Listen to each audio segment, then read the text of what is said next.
everyone, and welcome back to the Real Positive Girl podcast. My name is Sabrina. Happy Thursday to you all. I hope that you're having a fantastic day so far. And just a reminder that this week we are talking about stop doing these things, where I talk about behaviors and mindsets that I want to encourage you to stop doing just for your overall benefit and health and ability to become your best self. And specifically today, Thursday, we are talking about stop letting fear be in charge. But before we jump into the episode, again, I want to welcome you. Hello, hi, happy Thursday.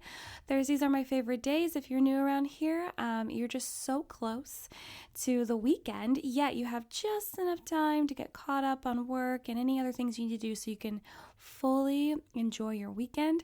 Actually, a coworker of mine today called Thursday Friday Junior. I was like, oh my gosh, I had never thought about that, but it's kind of funny. It's kind of what it is, Friday Junior. And that's kind of how I think about it in my mind. I just never put that name to it. So there you go. Again, happy Thursday. I hope that you're having a good day, whether your day is just beginning, in the middle, or towards the end. If you're having a hard day, or you're just having a day that you really want to move on from many issues, problems that you were dealing with, I encourage you to do the 5-minute reset, which is to take at least 5 minutes to be by yourself, and it gives you the opportunity to reset, reboot, and restart your day right then and there. It also gives you the opportunity to take a break from any burdens, issues, or problems that you are dealing with.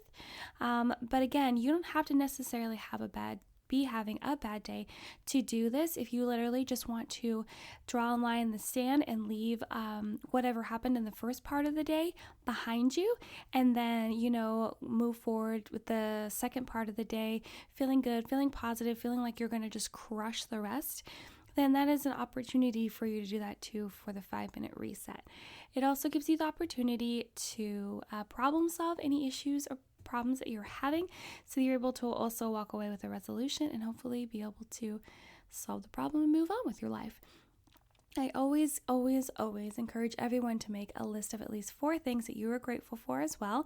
They can be really small things, really big things, or medium-sized things. Maybe you're grateful that you finally were able to get caught up on cleaning out your garage. Maybe you're super grateful that you were able to get all the holiday decorations that you wanted when Target dropped all their Christmas decor. Or maybe you're grateful that it didn't rain today, so you're able to get out and get a walk in and get some fresh air and just, get some steps in and feel good about yourself. So it doesn't really matter what it is. You can literally be grateful for anything, which makes the list endless, and you'll always have an opportunity to practice gratitude. So last but not least, make sure that you're feeling at least neutral, if not positive, about the rest of your day, because despite what you're going through, as seen in your gratitude list, you still have amazing things to be grateful for, to be positive about, that are blessings. And I know that I want to make sure you know that I am not here to diminish what you're going through. It could be like the ride of your life. It could be like the hardest thing you've ever encountered and it causing you so much pain. But still, if you focus in on the positive things, the things that are going well, the things that are blessings to you, it'll make getting through that crap so much easier. So just something to consider. But I do hope that on this Thursday, you're having a fantastic day. Like I said at the top of the show, we are talking about stop doing these things, where I go through certain behaviors and mindsets that I think that we should all stop engaging in for the better of ourselves, so that we can, continue on our journey to become our best selves and not try to tear ourselves down without even realizing it. And today, Thursday, I am going to talk about stop letting fear be in charge. So let's go ahead and just jump right in. Today's topic is a big one, I believe, because fear dominates so many of our lives and sometimes isn't even realized. It's so easy to misinterpret what worry, anxiety, and procrastination actually are. These are all forms of fear, and you need to know that. You need to realize that just because it doesn't have the word fear in it doesn't mean that it's not fear. It's just manifested in different ways, seen in different issues, different ways that you portray fear. So it's important from the get-go that you realize that you may think, oh, I don't have fear problems, I just have anxiety. That is still fear in a way. Before I dive into more details on fear and how to overcome it, let me provide you with a Bible verse that could be comforting when dealing with fear. It's from the book of Psalms, chapter 27, verse 1. The Lord is my light and my salvation, so why should I be afraid? The Lord is my fortress, protecting me from danger, so why should I tremble? And, that might be something that you want to remember, that you want to cherish, or that might not be like your jam. You might not be into that, and that's fine either way. But it really was just on my heart to share a verse with you guys that is really helpful when you are struggling with fear, and it kind of just like restores your faith in the Lord that He's going to take care of everything. But it's there if you want it, and if not, that's fine. We'll just keep on going. So I do want to share with you the fact that I struggle with fear because my issue is that it's the fear of the unknown. And it's hard for me really to even admit that because I do have such great faith in God that He has everything under control and that everything is already solidified and everything. But it's the point of not knowing what's coming and not knowing if I am prepared for what's coming and not knowing if what is coming, if I'm actually going in the right direction. I was just speaking about this at church group and I was super concerned because I never know or feel like I am necessarily on the right road or on the right journey, and that contributes a lot to my fear. So it's definitely driven by anxiety for sure, and I create more stress that way, so it just doubles down.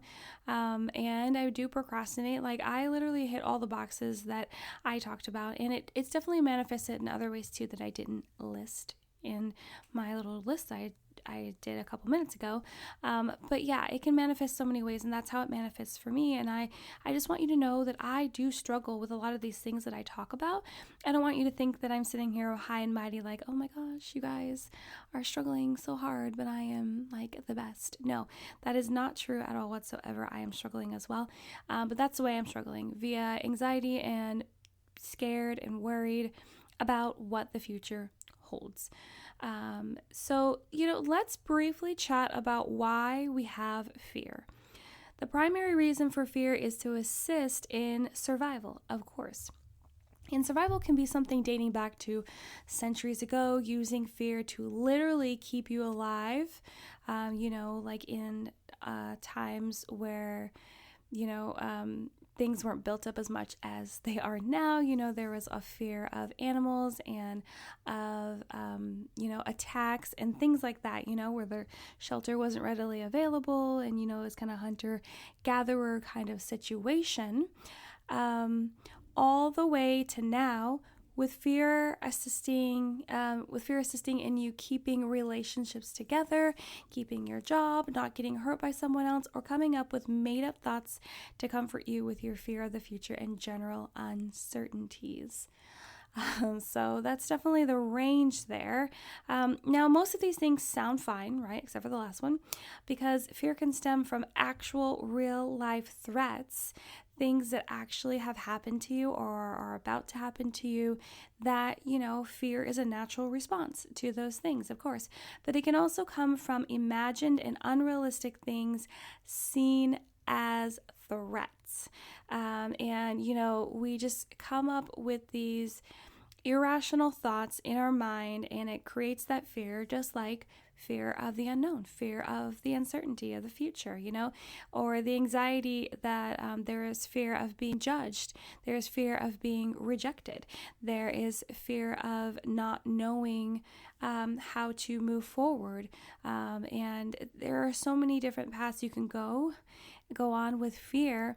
But a lot of it is made up in our heads and is unfortunately irrational. And, the latter is the thing I want to focus on today, the more imagined, unrealistic things seen as threats, because there are so many instances that we allow fear to prevent us from engaging in or going after what we want and need, which is a bummer because there are so many things that we are out here working hard to do, and all of a sudden fear will creep in on us, or all of a sudden like slap us in the face, and then we're like, man, now I can't go after that thing because there is this blockade in my way called fear. And that's why I wanted to specifically speak on that today. Now, let me make mention that having fear is a natural and normal and not something I think we should get rid of altogether. It's just when it gets in our way and is irrational, which we may not know at the time, unfortunately.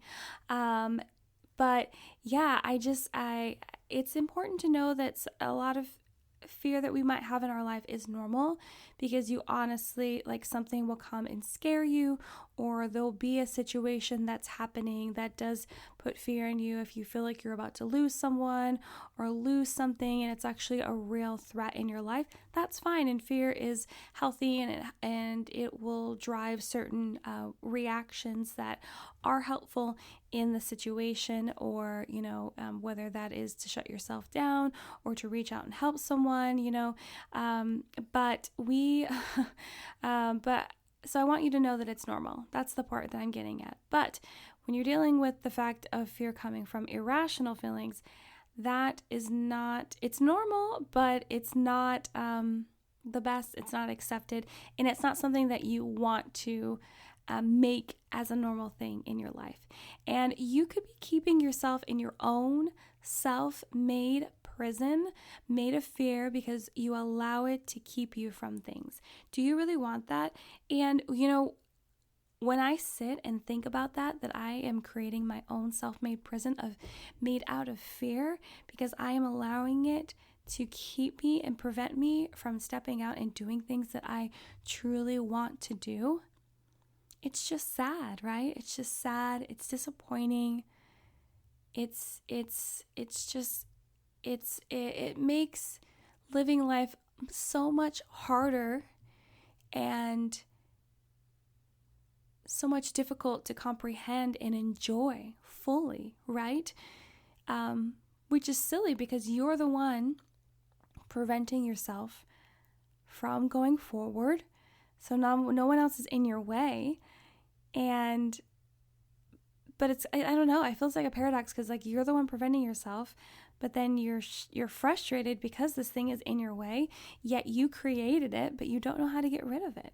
And I feel like that's a scenario that a lot of us are in. We create all of this fear, we let it bind us up, but we don't know how to get rid of it. We don't know how to break out of that jail, to escape from that prison so that we can be free. And even with the steps that I'm going to share with you today that I think are some important ones, it doesn't mean it's going to be completely foolproof. You might still have instances where irrational fear will show up, and you will have to be very mindful of what's happening so that you can talk yourself down from it and not allow it to keep you captive as long as it has in the past, right? And then continually to work from there until you are able to just, have the fear come along and deal with it in a moment's notice, and then move on from that whole sequence of emotions. And the best to start the process of why these fears come up and how they hold you captive is to take time to be introspective and figure out where these stem from. What is the origin of your fears? And I didn't include this in a step because I just wanted you to know that this should be the first thing you do before you follow any of the steps that I'm going to share with you today. Because honestly, understanding and fully coming to terms with where your fear stems from, where it's coming from, what it actually means to you, then it'll be so much more easier to go through the steps I'm going to share with you to overcome it for the most part, because it's going to be different for every single person, right? Your fear of the future, you could be seen multiple different ways. Maybe you have a fear of the future because you don't want to turn out like someone else that you're related to or you're close to, or that is kind of doing the same things in life. But maybe you're afraid of the future because you are afraid that it's going to be disappointing and like your worst nightmare and not at all how you had planned it out, right? Or maybe you're afraid of the future because people have told you to be afraid, and that fear is being instilled in you, and you are just absorbing it and then living through it, when you honestly don't even need to do that at all, because Instead of being fearful, you should be excited and looking forward to it. So again, it's just important for you to take the time to be introspective, to really get to know yourself and figure out, okay, where does this fear stem from? Does this fear of me not having a fulfilled life in the future come from the fact that people have told me that? Does it come from the fact that I feel like I've fallen down so many times and it doesn't seem like anything is sticking? Does it stem from the fact that many people in your life or in your family haven't gotten to that point of feeling fulfilled and happy and still continue to live in fear day to day? You know, you got to really take the time to think it through, figure out like what triggers it and how it comes to be and how you can back down from that, and then follow the steps that I can give you. And before I give you the list, because I'm going to give you 5 steps to overcoming fear. Again, every single time, this is not a conclusive list. Google is your best friend. You can look up more steps and more ways. I just wanted to highlight the ones that I thought were very important and interesting, because obviously there are other basic steps that you can include in this list, but I did not do that because I didn't want the episode to be super long. It's already going to be long enough. So step number 1, again, I'm going to give you 5 steps to overcome fear. Step number 1 is to imagine the worst case scenario. Now, you might be thinking, why would I do this? This will even instill even more fear in me. But honestly, if you take a step back and see it from a different perspective of, okay, what's the worst case scenario? What is the worst thing that could possibly happen if I just go through with this thing, right? And really think about it and really mull over it and ask yourself that if that worst thing did happen, that worst case scenario, if it did happen, like, would you die? Would it be the end of the world? How would you fix it? How would you overcome that situation? And then would you try again? And would it be easier to try again the second time? I think it's so helpful to go through what the worst case scenario would be, because then you really play the whole thing through, as opposed to sitting behind this shield of unknown, uncertainty type of fear. You know, just go through the whole thing. Really think through the worst case scenario, and then it should make it a lot easier for you to realize, okay, well, the probability of this happening is probably low, or at least medium size, so I should give it a try, because at least I've already thought about how I can come back from that worst case scenario, right? So it just kind of like allows you to see the whole thing from the worst case, and then know that, okay, it's probably not going to be that bad, so I might as well just go for it. And that's how I see it. Step number 2 is to talk about it with someone. If you feel like you can't see the worst case scenario, or you can, it still scares you, maybe you need to talk to someone you trust. Maybe it's your partner, maybe it's a psychologist, maybe it is your parents, maybe it is a friend, maybe it is a pastor or some other person that's in your life that you trust and you like to chat with those kind of things about. Talk to them. Tell them what you're going through. Tell them what triggers you. Tell them the fears that are instilled in you, and tell them what additional emotions are created when that fear is live and well and right in your face and burning so bright in those moments where it is like you feel like you're literally on fire with fear. Tell them, and then ask them what their perspective would be, or what they would do if they were feeling the same thing. And maybe they have advice for you, maybe they don't. But at least talking it out will kind of help you to understand what you're going through. Because sometimes when we just talk it through in our mind, we don't actually go as deep as we should. But if you talk it out loud, talk it with someone else asks clarifying questions to really understand what you're going through, gets a little bit deeper, and then maybe you're able to see it from a different perspective, understand it a little deeper, and know a better way to go about no longer having that fear, that irrational fear that keeps popping up, you know? And maybe they have some insight to help you really break it down to the nitty-gritty and realize it's not as bad as you're making it out to be, which could be possible. So, step number 3 is to boost up the times you are courageous.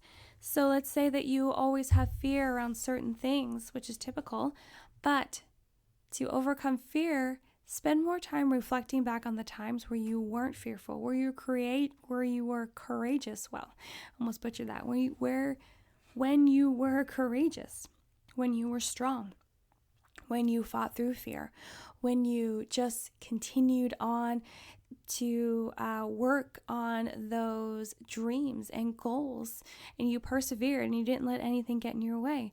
Really reflect on those times, boost those times up, talk about those times, even give yourself a little pat on the back. Wow, good job, me. Good job, Sabrina. You killed it. You crushed it. You didn't let any fear of people judging you or people making fun of you or no one caring. You didn't let those things get in your way. And then the more that you talk yourself up and pump yourself up, it'll help you in the next time that those irrational fears show up and you struggle with it. You tell yourself, well, you know what? I had courage at this time. I fought through the fear during this time. Why is that any different from this time? And maybe the first time that you have this little chit chat with yourself, maybe it doesn't work, right? Maybe it doesn't work. Maybe you still don't push through. But what about the next time? Or what about the third time, the fourth time, the fifth time? Don't give up on yourself just because the first time that you use this tactic or any of these tactics or steps, that it doesn't work, that doesn't get you where you need to go, that it doesn't help you crush that fear, because it might take you a couple times to work up to it and realize how irrational and silly you may be acting, right? So consider that. Boost up the times that you have been courageous, pat yourself on the back, and it's a good reminder that you were able to get that through that hard stuff, so you should be able to get through this hard stuff that you are struggling with right now.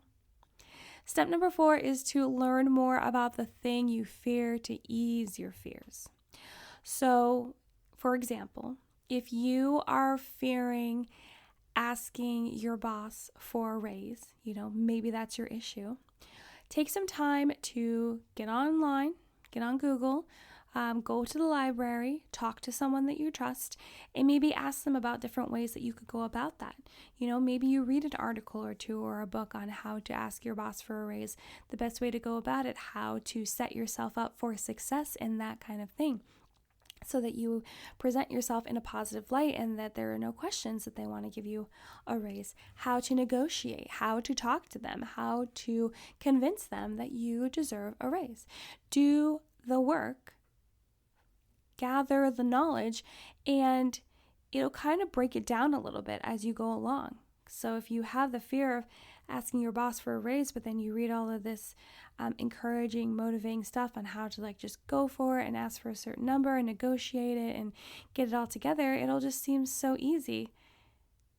Sometimes it will still seem hard. Sometimes it will still seem scary because you're like, how could I say that to them? Or how could I do that?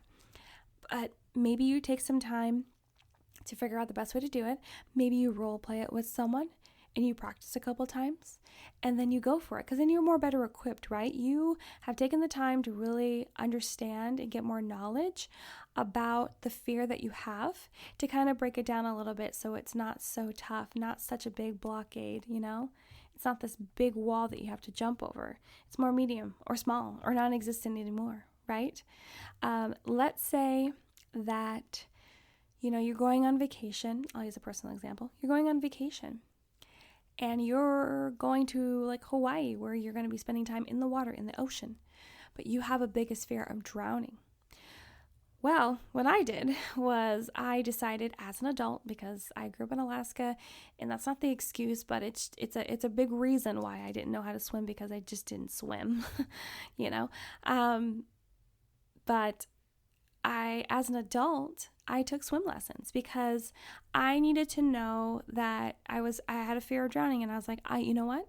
I'm going to be preemptive and I'm going to take swimming lessons. And yes, that might not save me necessarily, but it's going to give me a better fighting chance of understanding what to do in the moment when I am panicking if I do decide to get in a deep part of the water in the ocean, right? So I decided to learn a little bit more about that, learn more about the safety precautions you should take when you're out in the ocean, learning how to swim, at least doggy paddle to get to safety, and just understanding what surroundings I have so that I can make the best decisions when I'm in the water, right? So if you just take the time to actually learn more about the thing that you're fearing, it'll break it down. It won't seem so scary, and it'll make it a lot easier for you to go after. Step number 5, and the final step, is to visualize success. This is a really good one, obviously, because if you are fearing asking your boss for a raise, after you've broken it down, got your knowledge, you're ready, you're pumped, visualize it working out. Visualize your boss saying, yes, of course, I would love to give you a raise. Or maybe it doesn't go like that. Maybe it's like, okay, but what number are you thinking of? And you hit them with a number and they're like, that seems like a lot. But you already knew that because you started at the top and you negotiate down and you just visualize the whole thing working out the best way it can. And then maybe visualizing it working out in a couple different scenarios to kind of ease your mind and calm your nerves. For me, I visualized myself actually swimming in the ocean and not being afraid that I'm going to drown because I learned how to float. I learned how to doggy paddle, and I learned how to actually do like swim strokes or however you call it. So I actually visualized myself in the water, on the beach, not drowning and not freaking out. And it calmed me, and I had to do that every single time I went to the beach. But it helped, and it really helped to set me up for success and be like, look, I can imagine myself not doing it, but I can also imagine myself crushing it. So that's why I encourage you to visualize your success. It'll give you a boost of confidence, break down your fear a little bit, and encourage you and push you to go for it a little bit more than I initially did. Okay, you guys, well, thank you so much for listening to the Real Positive Girl podcast. Again, my name is Sabrina. I hope that you really enjoyed today's episode. Just so you know, tomorrow's episode, here's a sneak peek for Friday, the last day of the week. Last episode for this topic will be stop avoiding emotions. So if you're one of those people that likes to sweep everything under the rug and not actually fully deal with it, or you know someone that's like that, come back and listen to that one. I hope you do come back and listen to that one. And you listen to any podcast that you are interested in the archive, because there are 183 of them. So if you're interested, go ahead and peruse that and listen. And I guess that's the bonus of producing an episode every single day, because there are so many in a year for you to go back and listen to. But yeah, thank you so much for listening. Check the description box for notes for the show, where you can find me on Instagram, my email address for any questions, comments, concerns, prayer requests, feedback, topic suggestions, or just to say hey, hi, hello to me. But I hope you have a good, fantastic rest of your day, and I will see you next time. Bye, guys.